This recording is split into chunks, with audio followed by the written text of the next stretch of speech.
தேர்தல் சட்டமன்ற தேர்தல் நடைபெறுகின்ற ஒரு காலகட்டத்தில் திமுக காங்கிரஸ் கூட்டணி வச்சது. அந்த காலகட்டத்தில் அறிவாலயத்தில் முதல் மாடியில ரெய்டு, தரைதளத்துல கூட்டணி பேச்சுவார்த்தை. மிரட்டி கையெழுப்பு வாங்க மாட்டாங்க. காங்கிரஸ் கட்சி சேர்ந்த மிரட்டி திராவிட முன்னேற்ற கழகத்தை அடிமைப்படுத்தி தேர்தலில் கூட்டணி வைத்தீங்க. நீங்க தாங்க காங்கிரசுக்கு அடிமை. திராவிட முன்னேற்ற கழகம் தான் காங்கிரசுக்கு அடிமை.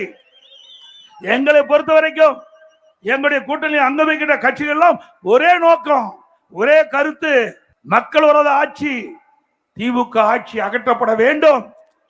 அப்படி ஒத்த கருத்துடைய கட்சிகள் எல்லாம் இன்னைக்கு ஒன்றாக இணைந்திருக்கின்றது. அண்ணா திமுக, பாரதிய ஜனதா, தேசிய ஜனநாயக கூட்டணி என்ற அமைப்பை ஏற்படுத்தி அந்த கூட்டணிக்கு அண்ணா திமுக தலைமை தாங்கிட்டது. அண்ணா திமுக ஆட்சி அமைக்கும். எங்களுடைய கூட்டணி வேட்பாளர் இபிஎஸ் என்று உள்துறை அமைச்சரே சொல்லிட்டு போயிட்டார். எங்க கூட்டணி திறந்த மனதோடு இன்றைக்கு தேர்தல் பிரச்சாரத்தை ஆரம்பித்து விட்டோம். மதுராங்கத்தில் முதலாக பாரத பிரதமர் நரேந்திர மோடி அவர்கள் அந்த பிரச்சாரத்தில் ஈடுபட்டார். அப்பொழுது எங்களுடைய கூட்டணி கட்சி சேர்ந்த தலைவர்கள் எல்லாம் மேடையிலே தோன்றி தங்களுடைய கருத்துக்களை பகிரங்கமாக தெரிவித்தார்கள்.